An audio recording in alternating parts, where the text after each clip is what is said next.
Hey Amarillo, I'm Skylar Gallup, and you're listening to Hey Amarillo, the interview podcast featuring some of the most interesting people and stories of Amarillo, Texas. We record every week at Amarillo College's Innovation Outpost. The I.O. supports education, workforce development, and industry growth by inspiring and facilitating innovation in the Texas Panhandle. Today's guest is Representative Caroline Fairley. Caroline is fresh off legislative session, which was a long, but for her, really quite successful one, certainly it having been her first session since being elected. Caroline talks about that crazy experience, what she got done, why she got into office in the first place, especially as the youngest woman elected to the state house, how her politically engaged family affects her service, as well as how she views her past and future. Here's Caroline. Caroline Fairley, welcome to the Hey Amarillo podcast. Thanks, Skylar. I'm glad to be here today. We're certainly happy to have you. We start these the same with every guest, and that is just, where are you from? I'm from Amarillo, Texas. Very good. Now, is your family from here? Yes, well, a little bit. My mom grew up in Fort Worth, and my dad grew up in Alamogordo, New Mexico, actually. And then cool. they met at WT, West Texas. My mom was she's in orchestra there in college. And I think my dad saw her and asked her out, and then they got married and, planted their roots here in Amarillo. How fun. Yeah. What did they study at WT? Ooh, that's a great question, and I should know that. I believe my dad did computer science, I want to say, and then my mom was a music major and then did education. That's cool. Yeah. What's her instrument? Violin. It's violin, that's She's right. actually played in the Amarillo Symphony, I think, almost 30 years. Oh, Either that's at lovely. 30 or almost there. So she's played quite a while. The violin's my favorite instrument. Oh, Not really? that I don't play it, but I think it's beautiful. I love it. My sister and I also both play. So I played since I was 5 years old. And it's I think in high school, I wanted to quit often, and my parents were like, just keep doing it. I did Sure. it through the Suzuki program. And now I look back, and it's probably one of the best things I'm so glad I went through, because you can pick it up. I can play in weddings or at church and other things like that. So it's really fun. That's neat. I'm glad to know that about you. Yeah. So your parents got together, and then siblings? 4 older siblings. I'm the youngest You're of the 5. baby. I'm the baby. Me too. So you understand the perks of being the baby. We are the favorite forever. Forever. There's 4 olders. It's 3 boys, 2 girls. My brothers live in Amarillo here, and then my sister is in Denver with her husband and 3 kids. So we want her always to be in Texas, but they love being in Denver and have a great life there. So Yeah, I get that. Yeah. So what schools did you come up through? I grew up going to San Jacinto, K through 12, and then I went to Abilene Christian in college. That was my education. What did you study at Abilene Christian? I studied business marketing and then a minor in communications. What did you think you wanted to do with that? I was always interested in the private sector business, I think partially because of what my family does. And so that was a natural interest that I had, but I really wasn't sure. I don't know if any 18-year-old is like, I think there are a lot, but I was definitely not one of those that's like, this is what I'm going to do. This is my plan. But I knew I had an interest in business. So I was really involved. They had a lot of programs at ACU that were really incredible that helped. You got to run your own student-run business. So I got to do a lot of run a t-shirt business. We had a thing called CEO Chapel or something like that. And we brought in CEOs, got to interview them. So I got a lot of exposure that helped me understand, I think, broader the scope of business and get to meet a lot of interesting people. And I loved it a lot. It's great. Nice. Yeah. So was there, I know it's a big family business, and I believe some of your siblings are involved as well. Yes. Was there an expectation for you to work for the family business? Not at all. In fact, it was never spoken about. I don't even think my dad ever had a plan on having his kids work in the business.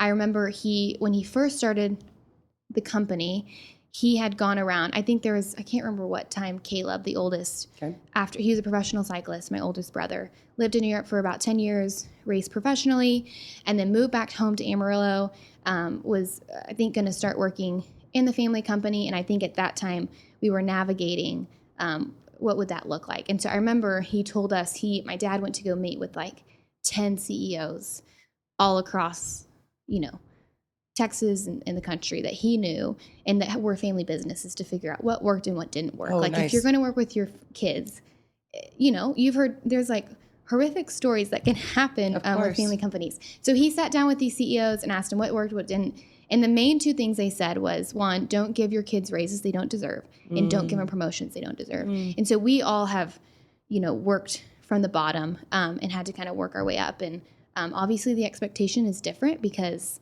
people assume things, and Sure. that's fine. That's naturally so. But the expectation is you have to work to get where you're going to get. And so I'm thankful there was never any pressure. I never planned on coming to work. We all went away and did our own thing and came back. So, but it is I love it. It's a blessing, and it's a really special thing to get to do with your family. Yeah, that's very cool. Yeah. So you mentioned you went away. So after Abilene, you went to DC, right? I did. How'd that happen? Well, that's a great question. I was in my junior year of college. I believe it was my junior year of college. COVID hit. I went home. I had an internship that summer that fell through, and I applied to go work for Ronnie Jackson. I was like, I just need a summer gig, make some money. I had no interest in politics. It wasn't like I was like, this is the path I want to go down. No, not at all. I mainly just needed a summer job, and I'd heard about Ronnie. I was like, oh, this will be a great opportunity. I'll get a good exposure. I'll learn from him. This will be great. So that would have been in his first term. Yeah. It was his first term. Right. Yes. And I was involved in, I was student class president at ACU, but cool. Never, like I said, I was involved and interested in business, really. Yeah. And so I worked on his campaign, and when he won, he offered me a job in DC. He was like, hey, I'd love for you to come move. Well, it was my senior year of college. And I was deciding, do I finish online? Do I go to DC? This is an incredible opportunity for me to get to move as a 21-year-old for my first job. Yeah. And I ended up deciding to take it. So I moved when I was 21 to DC and worked for him there, and really learned a lot and enjoyed it. Got exposed to a lot of, I think, great things that, hindsight looking back, I don't think this current job, being a state rep, would be near as good or understand it as well had I not been exposed to DC. And so that was great. Moved back to Texas and then got involved with our family company there. Nice. Yeah, I've got a good amount of friends that have done the DC thing, and whether they ended up staying in policy, politics, government, all of the above, it's just a really great experience. It is. I think everybody who gets a chance, even when you're in college, to just have even an internship or summer, I think it's so beneficial for career growth, for exposure, just understanding policy. All of that is so, I think, helpful and beneficial, and I'm really thankful I got it. So I think it was the third day on the job, January 6th happened. So it was a wild first. What was that like? You were there. I was there. It was insane. We went to, I went to Biden's inauguration, and then it rained and snowed all within the same 4-hour period of his inauguration. And then obviously started my job. It was the midst of COVID, so everything was shut down. I mean, I had to get tested for COVID before I even went into the Capitol and started my job. And so it was just complete shutdown. Nobody was out in DC, and you can imagine it's a more liberal-based city, so obviously it was going to be more shut down. And so I remember January 6th, Ronnie was on the House floor, and at that time, hindsight, you remember you don't know what's going on at all. So you were in the building? I was in the building. Wow. I was in Cannon in our office. And so Ronnie was on the floor, and I was texting him and saying, hey, I think I was watching some YouTube live vlogger of somebody who was trying to get into the Capitol. Yeah. Anyways, I'm texting him hey, there's some folks outside the Capitol. Hope you're okay. I'm sure everything's fine. And didn't hear anything. And then I'm hey, they're actually in the Capitol. Are they telling you anything? And then next thing you know, I was hey, they're about to enter the chamber, it looks like. Right. Things are popping and at off. that time, hindsight, you don't know what you don't know. Sure. And so, anyways, he ended up being obviously fine. They shut the chamber doors. They evacuated all the members. And then Ronnie had come back to the office, and everything was fine. And obviously it was, I believe, very blown out of proportion. Should people break into the Capitol? Absolutely not. Right. There was nothing okay with that. But also, it kind of took a little extreme view, I think, whenever we. That's wild. Yeah. So was I can understand the idea of you don't kind of know the seriousness of it while you're in it, but was your family because you're 21, 22? I was 21, and I think I was texting my parents. I think had reached out and be hey, are you okay? And I was I'm great, and and I think keep us are you impacted? And thankfully, like where Cannon is, there's all these tunnels that connect all the buildings. So obviously, like practically thinking, there's no way people, if you don't know the tunnels and how to work them, you would just get lost. Right. Like it's just not possible. And it was also very clear once they entered the Capitol, it wasn't like it's clear there was no agenda or plan. It was very odd to be like, okay, you broke into the Capitol and now nothing is going on, So obviously there were, I think, I remember walking afterwards. I wanted to go check out what had happened because there was I think one woman passed away, which was horrible. Yeah. And then there was a gunshot into one of the glass walls or whatever. So I went to go see that and took a photo of it. And it was really interesting to just go back and see what had happened. But after that, it was complete lockdown. So it was like it felt like I was on a military camp. Like I would walk from Cannon to the Capitol, or in the morning sometimes I'd go to run, and there would be like 6x6 military marching in arm. I have photos I'll have to show you where I'm like walking and I take a picture, and it's like I feel like I'm on like a army campground. Yeah. And it was really intense. And it was also funny because a lot of these men who had been brought in to DC, the National Guard, they had never, I don't think, been to DC. And so they would be taking pictures like in the Capitol as if they were like a tourist touring. And it was that was also like such an odd thing to see. And obviously everything ended up being fine, but it was like complete lockdown. I think to get in, we had to go through like 2 checkpoints. Sure. So it was, and I get like for the concern of and safety, they have to do that. However, it felt way blown out of proportion. That was like, I don't think all of this is necessary. How interesting, though, I think, for better or for worse, to have that front row of a seat to, a huge historical moment is pretty incredible. It was really incredible. I remember, I think I journaled about it because I was like, this is wild. I've third day on the job and here we are, and it's your COVID. Third day on the job. It was like my third or I guess sixth day. I started January 1st. And 21 years old. And anyways, it was quite an experience. So something to tell your kids about. It's definitely something to tell my kids about. And it was interesting. Well, that's cool. So you came, you finished your work with Ronnie Jackson's office, came home and went to work at AccuNet, right? Yes. Yeah, cool. What did you do there? Negotiating medical bills. So we do a lot of like the NFL, MLB, NHL. We manage the claims for those athletes. So when an athlete gets injured, we'll receive the claim, the medical bill. We'll work with this either the hospital or CFO of the hospital. And talk about rates that are affordable and reasonable. Obviously, doctors should be paid well. They should be paid soon. I think that's a lot of concerns is doctors don't get paid till way later in the process when insurance gets involved.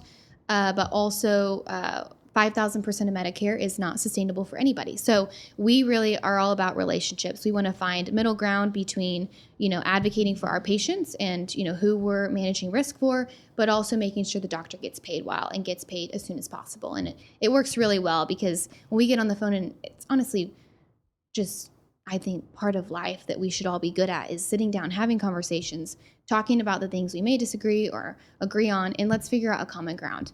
And so that's what I did, and then eventually was over our whole training team for negotiations and hired and trained people how to do those medical bills. Well, that's cool. So first, I think your family gets some attention in town, and I think a lot of people don't know what the family business is, and it's really cool that it's professional sports ball teams. I'm not a sports person, so I refer to it as sports ball. But I always when I learned that, I was like, that's so interesting that you guys hold the policies for the teams. We love it, and there's a lot. We sell we do out-of-network solutions, we do reference-based pricing, and then do a little bit in the pharmacy world. So we have several different products we sell, but I mainly work in the out-of-network solutions. So, and then I also hadn't put together before how your role in negotiating, coming to the table, finding common ground, is so very applicable to your role now as a state rep. That's cool. I did not realize how, when I was running, I talked about that, and I was hoping and knew there's a lot of negotiating, but you don't know what you don't know until you're in office. Sure. And then when I was in Austin, I was thinking, whoa, this is amazing that I've had 3 or 4 years of just practicing this, and then here we are getting to, implement it with policy. Yeah, that's neat. Yeah. And probably a pretty big blessing. It was a huge blessing. I can do this. Exactly. Okay. Exactly. We're just talking about different stuff. Yeah, just different, totally different topic, but same principles. So that's cool. Yeah. Okay, so you're running the training department at AccuNet. How long did you do that?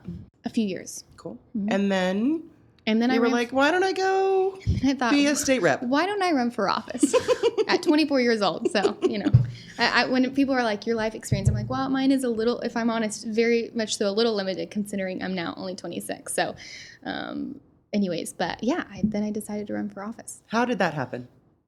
Well, for Price, obviously, who has been so amazing for this district. The best. Amarillo, incredible. Yep. Big shoes, too. Yeah, exactly. Talk about like a little intimidating at the time. Course. Everyone, they're like, 4 is amazing, he's incredible, and he is incredible. But I was like, oh boy, this is some pressure to live up to. Yeah, right. So the seat had opened up, and I had a couple folks reach out and say, hey, what do you think about this? We think, like, given your time in DC, you're young, you could just be good at it. And sure. I immediately was like, no, not interested. I don't know enough about what this role looks like. Mm-hmm. Am I old enough? Like, that was one of my questions was, I think there's an age limit literally. on this. And I'm 24. Like, it was mainly like, you're crazy. The same as I think a lot of people, when I first announced, were like, what? A 24-year-old running for office? And I spent the next 3 months I met with, everybody I could who was in the process, a part of the process, involved politically, to understand what this role looked like. Because one thing I cared a lot about was when I loved what I was doing at Occunet. Like, I love my job there. Mm-hmm. And giving it up wasn't just going to be, or at least it was going to alter. Like, I can't be over a training team when you're in Austin for 8-9 months of the year. For sure. So the role was going to change. And I was actually about to be promoted over a different portion and do more. And so it was like, this is where my career is going. I love this. It's incredible. I love working with my family. Yeah. And then also this option of public service. And so I knew that after the 3 months, the more I learned about it, the more I'd be either drawn to it and say, okay, this is something I think I could be good at, I would enjoy, or I'd be like, this is not for me. Yeah. And the more conversations I had, the more I was frankly compelled about Gen Z getting involved in the political process. I think obviously there's a valid argument to say the experience I have is going to be different than a 50-year-old, obviously. But I also think having a fresh perspective and younger people be involved in the process is really important. And also this idea that we can work with people across the aisle and we can find common ground. This is not like DC in the Texas Ledge. That's right. And I cared a lot about that. And so, and prayed a lot and got a lot of counsel about, can I withstand the pressure that comes with the job? There's a lot of pressure that comes with it, and you don't really know the pressure until you're in the job. And then also just, would I deliver results? Like, that was a really important thing for me, was if I'm going to run and win, I need to be able to feel like I can deliver results for Amarillo, for District 87, and take it seriously. And so throughout learning the process, I thought, okay, I can't not do this. That's how it felt. I thought I have to do this, and then maybe I won't win, and that will be my answer, and I'll go back, and we'll see what happens. And so I end up running, and thankfully here we are today. Yeah. And today we are a couple months past your first session and 2 subsequent specials. So not only did you get all of spring, but most of the summer in Austin as well. Exactly. How do you feel? I am a little tired. Thankfully, I'm getting back on a little more regular sleep schedule, because you know this, but those who may not know, since we meet every other year for 140 days, it's like crammed pack 140 days.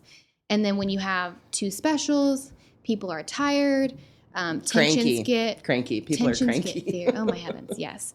At the end of the special, it started to become like true animosity towards each other. Yeah. Especially with redistricting and everything that was going on with that. Hemp bill, there was just a lot politically that was kind of intense. So I'm glad to be home in Amarillo. I'm glad to be catching up with the folks here, be back working. And yeah, it's good to be home. You had a really successful first session. Well, thank you. Yeah, thank you. Well, that's very kind. That's very generous of you to say, but thank you. Yeah, as a freshman, you were put on some pretty good committees. You carried some pretty big bills, including like the cell phone ban in our schools, which I think has been like a widely very well received kind of like tool for school districts. You were just put on some special committees. Mm-hmm. Why do you think that is? Like, what do you think contributed to like some pretty quick success that you found? I would say a few things. I think I last summer spent probably 3 months meeting with every single Republican state rep. Yeah. And then when I was sworn in, I started meeting with Democrats. And so there's 88 Republicans and 62 Democrats in the Texas House. And so you can imagine I was like road tripping. I would enter into ChatGPT actually, and I'd be like, I need to go. I would do it kind of by county. Yeah. So I'd be like, I'm going to Dallas. These are the 5, cities I need to go to. Make the most efficient route for me. And it was incredible because I would just do that and kind of figure out my day. So, anyways, I spent a lot of time. I mean, probably over 100 hours sitting down with these people, getting to know other reps from other parts of Texas. And that was beneficial for a number of reasons. I think one, it helped me understand the lay of the land politically, like who are your players? What are the factions?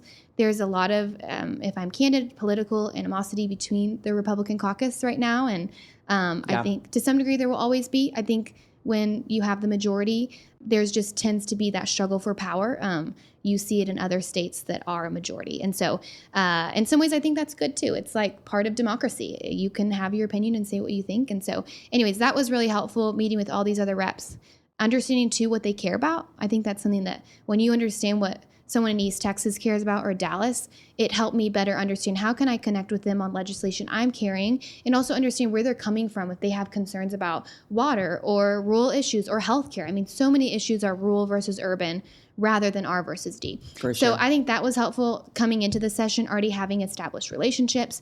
I remember, for example, I wanted to be on appropriations, which is, but the budget. And it's probably one of the most powerful committees to be on because you get to decide where the funding goes in the state of Texas.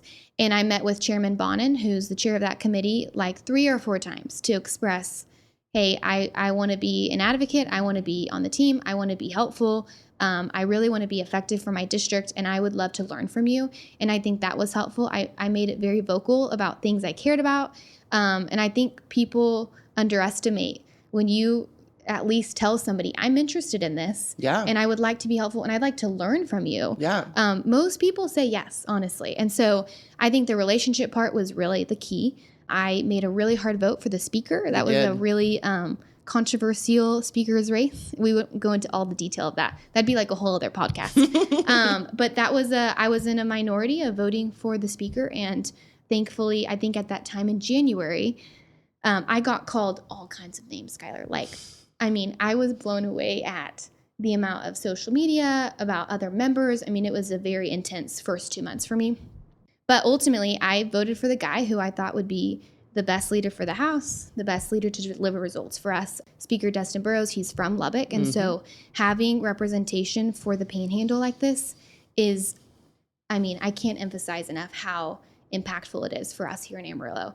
He understands the issues. He gets our people, and he has a seat at the table that is going to help the Panhandle. And so ultimately, at the end of the session, everybody was thrilled. The lieutenant governor, the governor have endorsed him to become speaker again. He delivered a lot of great results. So overall, I think it was taking that really hard vote and then also the relationships I built last summer.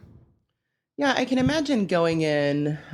You're the youngest female, is that right? I think for sure in the House, yes. In the House, yeah. I'm the youngest member of the House, and I think the youngest Republican woman ever elected. Something like cool. that. And I think that, I'm just kind of picturing you sitting down with with Chairman Bonin, saying, I want to learn, is probably pretty helpful to maybe disarm, you're not walking in going I'm young and smart and progressive and Gen Z and all of this stuff, and exactly. I can imagine that would turn heads and go okay. Totally. And that was a lot of my meetings were mostly, I listened. I asked questions. I didn't talk about myself. I mainly said, I want to learn. And that was one thing that's such a huge asset at being young is that I'm able to frankly say, and I can be truthful in it, that I'm still learning. And people took me under their wing and they wanted to help me. And I think that's true for everybody. I think when people are more willing to listen than assume things about other people, it ends up being more impactful. Yeah. Yeah. Does your marketing feel like a shot in the dark? Are your social media posts getting lost in the scroll?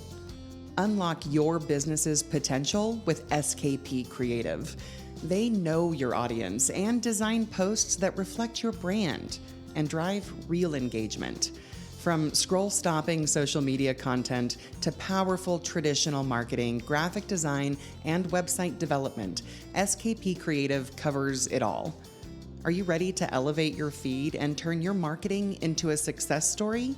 Visit skpcreative.com today. So it sounds like your approach, you got in there and were tenacious and learned a lot. It sounds like you took kind of a bold vote and it worked out for you because Burroughs was elected as chairperson. I want to also talk about the influence of your dad. Your dad's Alex Fairley. Yes. He's become increasingly political over the last handful of years, kind of first in the city and continues in the city and then expanded to statewide. Yes. In my thinking about that can probably be really helpful. And probably sometimes be a little bit difficult. Yes. Can you talk about that? So that's a great question, Skylar.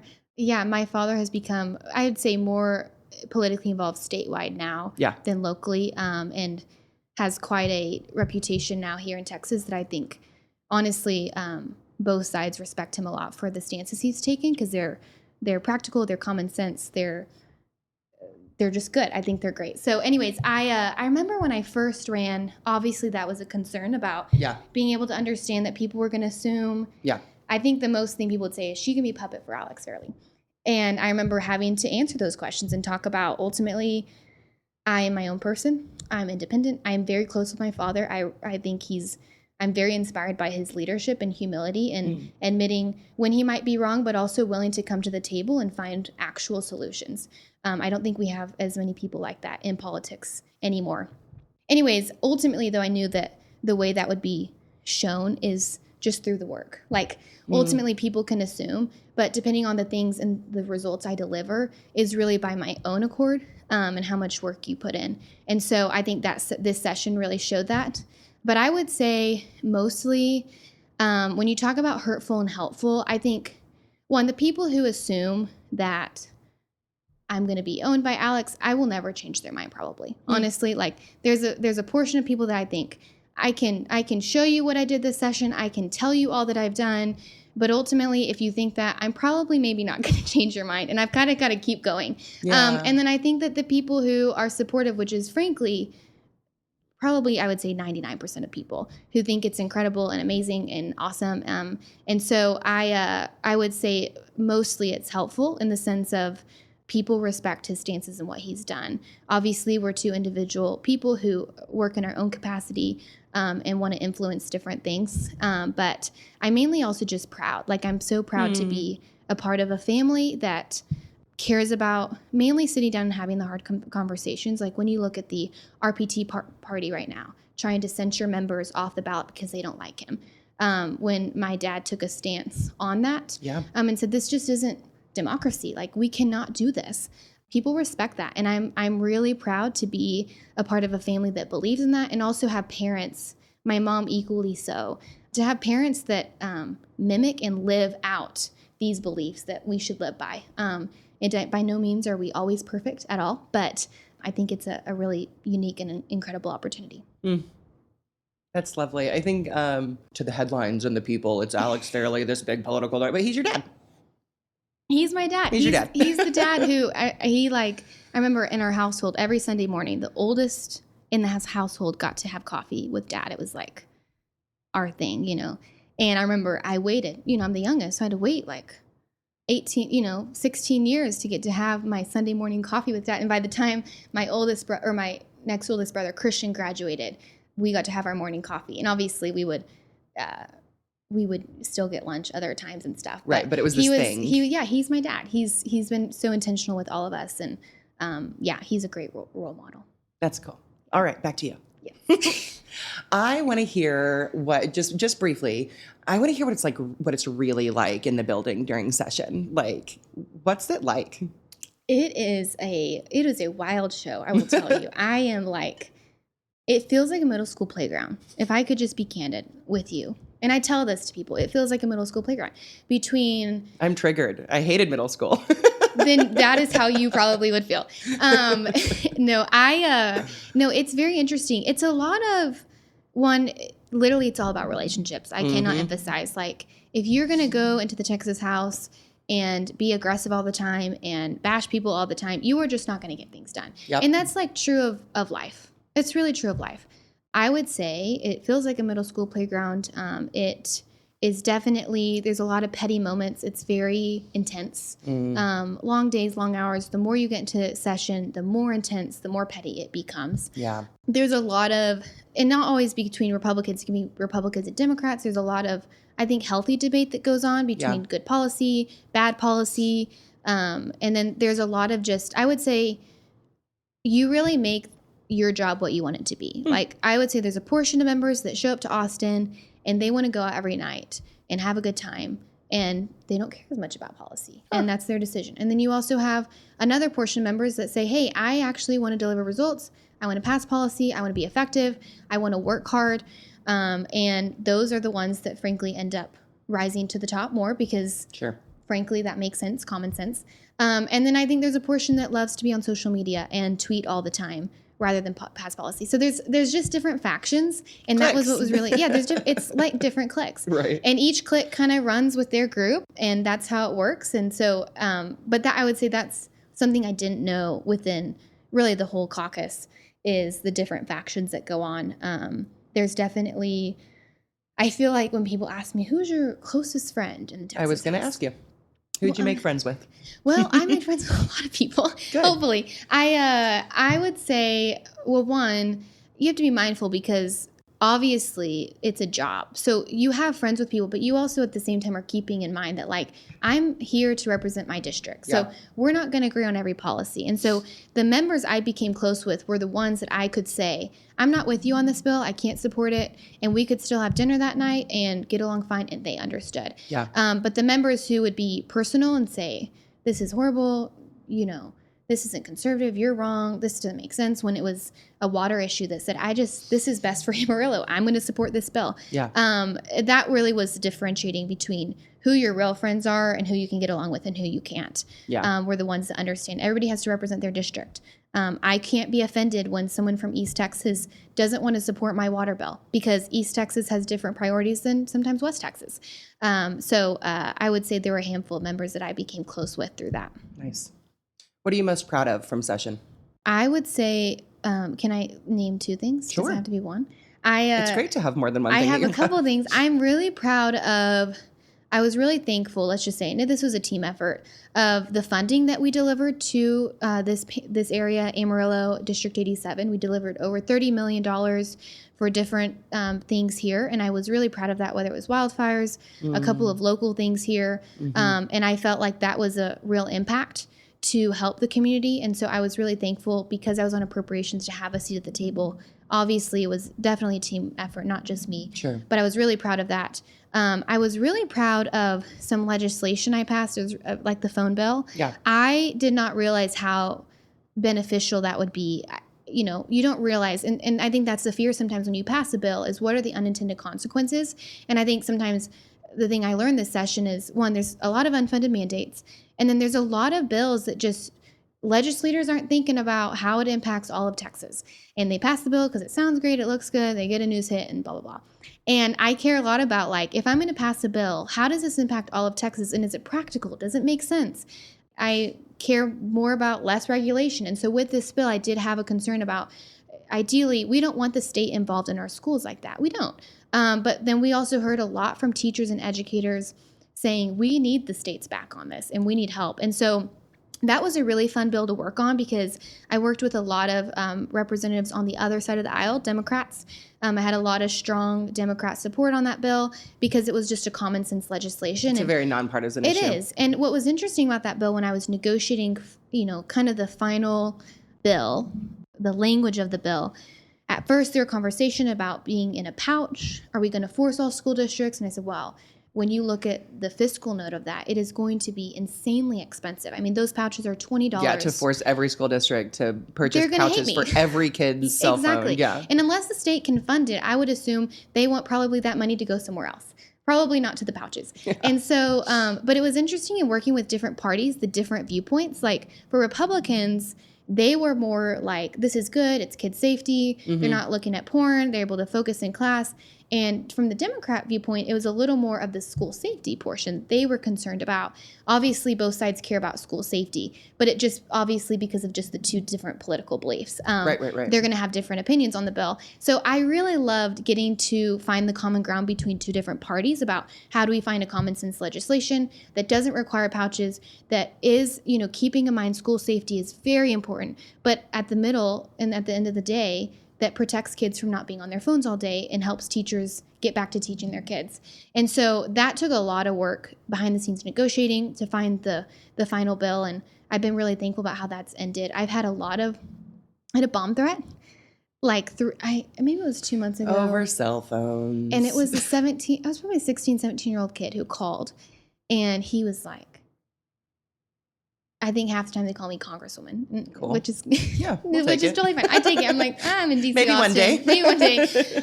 But they called me and they're like, Caroline, you're so silly and ridiculous for passing this bill. I hope your home gets bombed tonight. Jeez. Watch your back. And obviously we reached out to DPS. Yeah. And thankfully, the 16-year-old lives in Frisco, and so it was like not a real issue. Sure. But it was a little alarming at first because you're thinking, oh my heavens. And so, but I think post a month in, 2 months into school, 3 months in now, all the kids that we've heard from have said, wow, I didn't realize actually this is good. I'm enjoying school more. I actually like that I'm not comparing myself to other kids who have a phone and are seeing this on their phone. It's just clean slate. Nobody's having to do anything with the phone. So I think that overall it's been really good. And I'm thankful AISD had already led the way on this. Yeah. That was so helpful, I think. And we worked a lot with them to say what worked and what didn't work. And so I'm thankful that we have community leaders here who are ahead of the curve. Yeah, doing what's right for kids. I know that in my day job, I talk to a lot of school leaders and district leaders, and it's just been so well received. It's rolled out so well. I think it's a good piece of legislation. Thanks. What's the other thing? I would say the funding in this bill. Funding in this. Cool. Yes. Great. Yeah. Perfect. Yeah. Awesome. Yeah. Probably those two things. So now you're home and you've got the interim. What you up to? What are you doing? I am back working at Occunet, nice, which has been really good. And then I'm still doing the politics thing. So that's still a thing. That's still here. So anyways, no, so did you retain your position at Occunet, or did you kind of have to? Technically, you got demoted. I got demoted in many ways. But no, I got demoted, and which was fine. And naturally, so it was like just can't be in this role and lead a team. So I am now I'm back doing more strategic work with our contracting team, but also some negotiations. And so it's shifted a little, which has been a new challenge because obviously this job is part-time. And I think it's important that there's a balance, Of course, I think it's important that we remember that at the beginning when we decided, our founding fathers decided that this should be part-time, it was because they could go back home to their families and they could farm and ranch and be back with normal individuals than the politics world. And so I think it's really important for me to be back here, to be back working. And then still, obviously, a lot of the time, too, is spent back in the community. I've got a lot of people that I need to catch up with, a lot of local community groups. We met, a few weeks ago about education. Yeah. And so a lot of that for me is connecting with people here that have been gone for 6 months, some fundraising, and then, just being back in the community, doing the things that I would have done if I wasn't here, if I wasn't here. So it's good to be back working, and I'm glad not to be in Austin right now. So yeah. I always say I go to Austin, certainly not as much as you, but I'm like, I chose to live in Amarillo for a reason. Exactly. Well, and these are the real people. I feel like I'm actually in Texas when I'm in Amarillo. So, for sure. But and then there's a lot of speaking engagements. That's a lot. I'm doing a lot of that, just giving people updates, trying to make sure people, if they have questions about legislation, making sure we connect to constituents to be sure this is what the bill does. There's a lot of questions like that, a lot of constituent work. Thankfully, we have a great team here that's so helpful. I could not do it without them. So they've been instrumental in being effective here in Amarillo. What are you looking at into next session? Well, there are a few things. Right now, there's not any specific legislation that I'm for sure going to file this.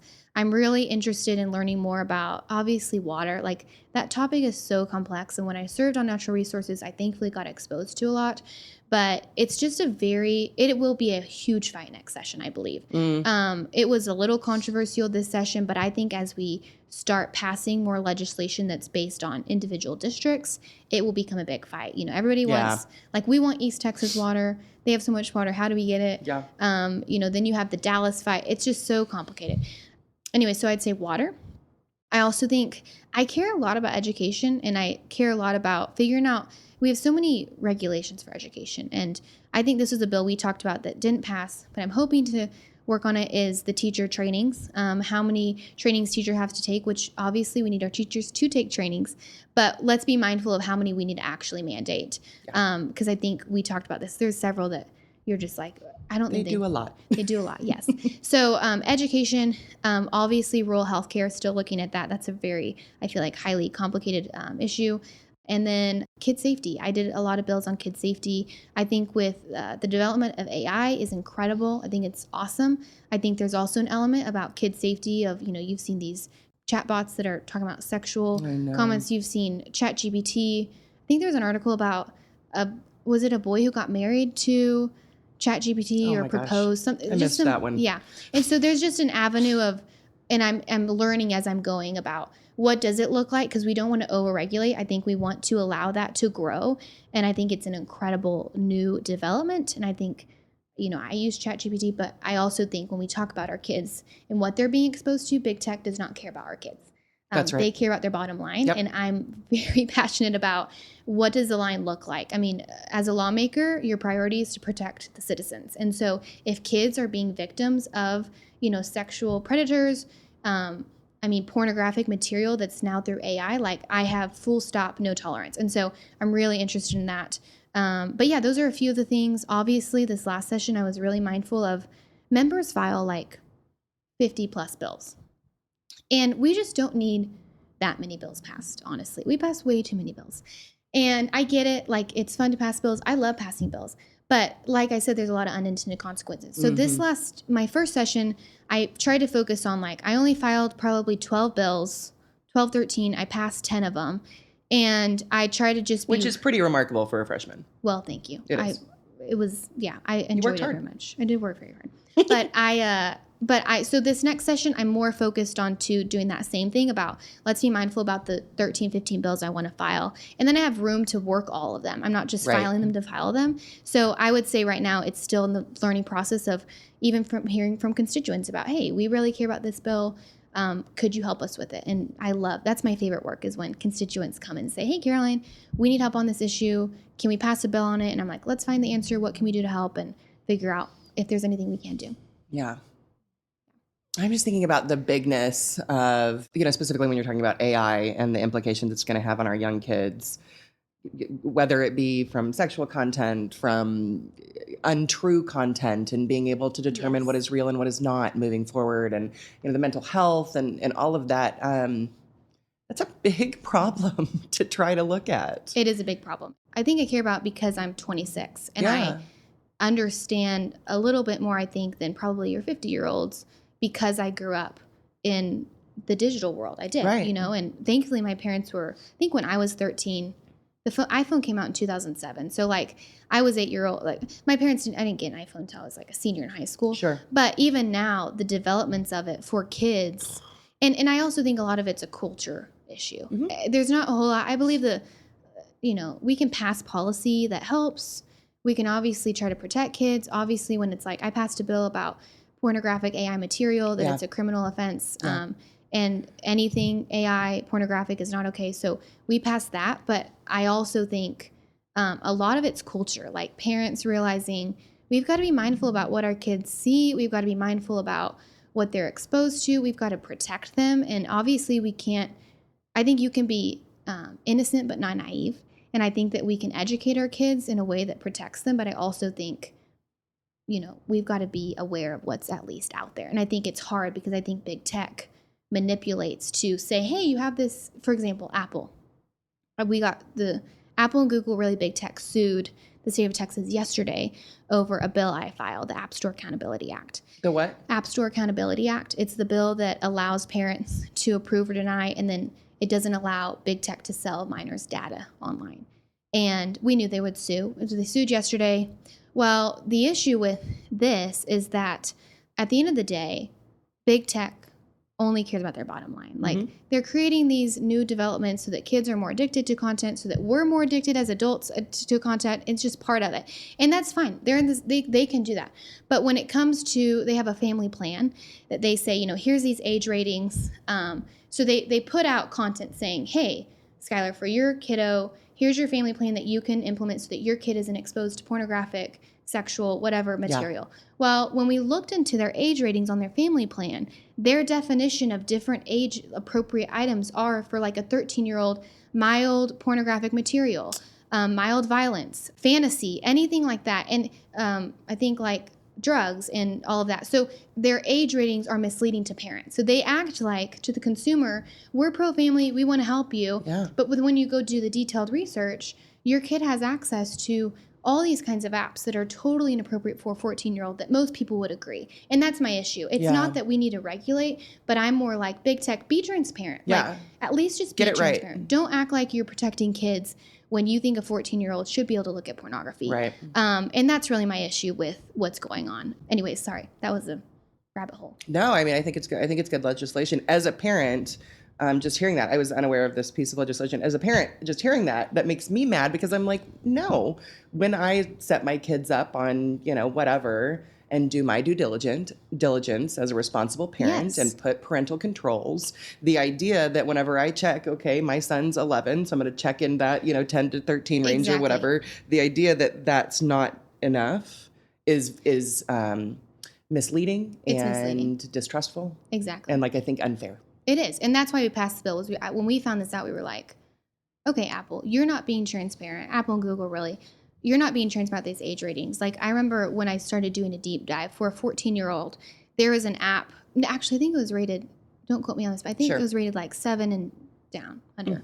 Anyways, there was an app you could download called Sex Roulette. Jesus. And essentially it was a game that you could take a photo and strike different poses or, you know, whatever it is. And it was, when I was researching things, it would just boil my skin because I would be like, parents like you are trying to do the right thing by saying, great, I'm glad Apple and Google have this family plan. This is incredible.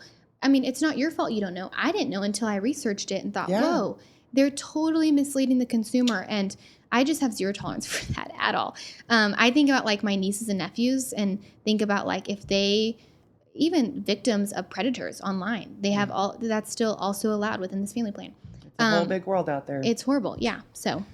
Okay, so you've mentioned big tech, you've mentioned water. Yes. Where are we at on Fermi? That's a great question. I am still educating myself as we go. Yeah. I think I know that we had the city council meeting 2 nights ago, I believe? Yes. Somewhere. This week. We had a city council meeting this week, which I think was good for the public to come in. I think that Cole and the city council members are doing a really good job of trying to be as transparent, to try to open up all the questions possible. So I've been really impressed with that. I actually met with Mayor Stanley yesterday and some other folks about security. Like when we look at Fermi coming here, how do we make sure we have the top security for citizens here in Amarillo, but also for this data center? And I'm really impressed that at least, you know, we have leadership that's trying to look forward and see what are the problems we might have and how do we go ahead and have the conversations now instead of being naive and saying, great, it's coming, la, la, la, great. You know, so I think they're being as transparent as they can be. I think, obviously, we talked about this earlier with water, like what happens with water. Is there enough? I think I've heard a lot about that.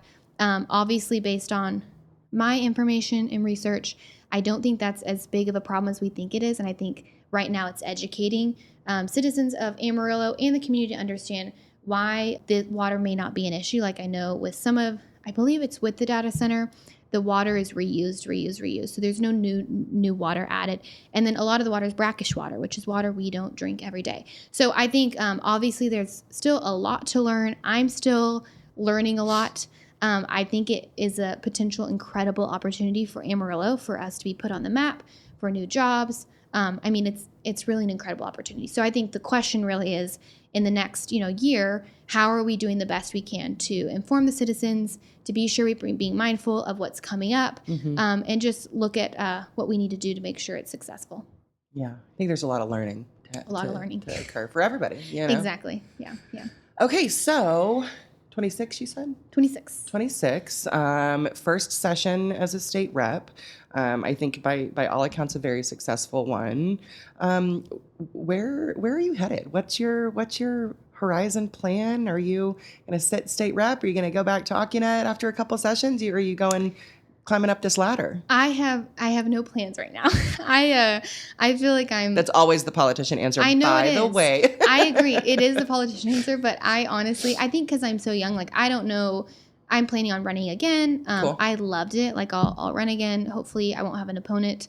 And I really enjoyed what I got to do for District 87. So the plan is to stay in the seat, obviously. And I think the nice thing is because I'm so young, I'm still learning a lot. So I don't have plans right now to, we'll see. Doors can open, and I'm definitely going to tell you I'm interested in them. Nice. I'm not going to lie about that. But I also know, like, I want to have a family and have kids. And so that's another element that I'm going to have to juggle and figure out what's best for that. So I would say right now the plan is to stay in this position. I'm so honored to get to serve in this capacity, and then we'll see what doors open. Yeah. Well, for rural Texas and the Panhandle, a strong leader just bodes better for us. Exactly. I think that representation is continuing to shrink, just as as our populations change, and so I know that that having a solid rep in that seat is really good for the Panhandle. I agree. So yeah, I've loved it so far. So if Amarillo will have me, I'm gonna stick around for a little while longer. If you're starting or growing a small business and need some cash, let me tell you about Amarillo Venture Capital. They are a Hey Amarillo sponsor. They're locally owned, and what makes them different is they don't just invest in businesses. They invest in people. Whether you need $5,000 or $50,000, they offer flexible, asset-based loans, often with funding in a week or less. And it's not just the money. They can connect you with their local network of legal, accounting, and business resources to help you succeed. Check them out at amarilloventurecapital.com. All right, I'm back with Caroline Fairley. Caroline, this is the part of the show we call 8 Straight. I've got 8 questions for you. Ready? Great, I'm ready. Cool. When you think of Amarillo 10 years from now, what do you hope for? I hope for more investment in growth for families that really people that grow up here, that we would have a culture and environment that they want to come back and raise their kids and also invest. I think that's a really neat part of Amarillo that we have here, but I would say I want to continue to foster that. I was at the Texas Tech vet school. They had their first graduating class. Yeah. And I've been there a few times to visit with students, but I was there particularly like right before the graduation, was talking with some vet students, and a lot of them are staying here in the area to practice. And I think that's one of the amazing parts of this community is we have a lot of schools, community college, etc., that people can go to school here but continue to live here, raise their family, practice around here. And I think that's something that I want to see continue to grow in the next 10 years. Yeah. Keep the gas pedal on that. Exactly. Other than wind, what does this area have too much of? Wind is, wind, we have way too much wind. I think we're the 4th windiest city in the, I want to say country. Really? We are. Yes. Yeah. It's, I believe it. I feel insane. it. It's like, it's wild. When I talk to people about Amarillo, they're like, it's windy there, right? I'm like, it's very windy. It is. So with this question, I don't have, honestly, like, I think we have great people here, and I just don't think we can have too much of that ever. I just don't think so. And I would say, other than wind, it's hard for me to think of anything that I'm like, this is too much we have of. I think we have incredible people here and a good community. Yeah. Yeah. What does this area not have enough of? Water. We definitely need more water. And then I would also say we need some direct flights to Austin. Oh my gosh. The amount of, if I stop in Dallas, you know this, but it's like 6 hours total. And by that time you think I could have just drove to Austin. But I would say some direct flights and water. Yeah. What's your favorite local building? First Baptist Church here. Yeah, I love it. I think it's such a historical building. Is that where you go to church then? It is where I go to church. Cool. I love that it's downtown Amarillo. I think it makes and adds a lot to the downtown. And then I just love the church. A lot of good people go there. What's your favorite local restaurant? So favorite local restaurant, I have actually a couple. Yeah. It's allowed. Same. I love OHMS. Love Crush downtown. I love Blue Sky. Blue Sky also has like a sentimental value. My family, every Saturday, we go there for burgers. Oh, how fun. Every Saturday since I was literally 5 years old. So it's a fun family tradition we have. So I also love Blue Sky for the sentimental reasons and great cheeseburgers. Yeah, and they're good burgers. Great burgers. How do you describe Amarillo to people outside the area? Generous, caring. I think we have a community that has each other's backs. When you look at even the fire that happened last year, Smokehouse Creek Fire, it was incredible to see people literally come together, help each other. And even when you look like Mystic, that horrible flood in Amarillo, even though it was in our region, people just come together and figure out, how do we raise money? How do we send people to go help? And I think that is a very unique thing. When people come to Amarillo, they feel welcomed. They feel like people want them here. They care about them. They ask, they say, hi, hello, how are you? And I think that's an amazing thing. Yeah. What's the most underrated aspect of living here? Probably all of the education opportunities we have between Texas Tech Vet School, WT, Amarillo College, Vero. We have an incredible opportunity. Amtech. I mean, so many amazing educational opportunities here for people to be involved in. Yeah. When was the last time you went to PDC? It was end of August 30th. Oh, nice. I went to do a run there. I think I did the Lighthouse Trail. Cool. 6 miles. It's nice. fun. Yeah, it's great. Great weather. That's the trail, man. That's the trail everybody goes to. I love it. Yeah. All right, Caroline, that concludes 8 Straight. I like to end by asking my guests to endorse something. So what is something that if a listener doesn't yet know about, hasn't participated in the area, what would you have them know? I would have them know, I don't know if I think this is allowed. I would say Paladera Canyon. It is an incredible place here. And I don't think people realize how beautiful it is. And it's literally 30 minutes in our backyard that we can go to. I love that there's a lot of people involved in it. I love that there's local races, bike races, running races. There's the 50K this weekend, 30K, 50K. But I would say we have this incredible nature, beautiful, walking scenery in our backyard. And this year has been stunning. It's been so green. It's beautiful. It's been beautiful. Yeah, it is. It is certainly a backyard treasure. Yeah, it is. Caroline, thanks so much for the time this morning, for your work and service to our district. And yeah, thank you for coming. Well, thanks for having me, Skylar. I enjoyed it. Yes, ma'am.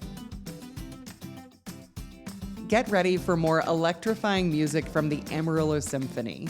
In October, they'll be performing the very dramatic piece that we've all heard in the movies called Symphonie Fantastique, and will also feature the Lubbock native Fiona Shea on violin. In November, they'll take us on a cosmic journey with Holst's The Planets, with singers from WT and Canyon High School, followed in December by the beloved Happy Holiday Pops concerts featuring Annika Spalding from the Little Theater. With performances throughout the year, there's always an exciting experience waiting for you. Don't miss a single note. Visit amarillosymphony.org for tickets. That concludes this episode. Thanks to Caroline for the interview. Thanks to the Amarillo Symphony, SKP Creative, and Venture Capital for supporting the podcast, and to Angelina Marie for editing it every week. And thank you for listening. This has been episode 420 of Hey Amarillo. I'm Skylar Gallup, and we hope you come back next week.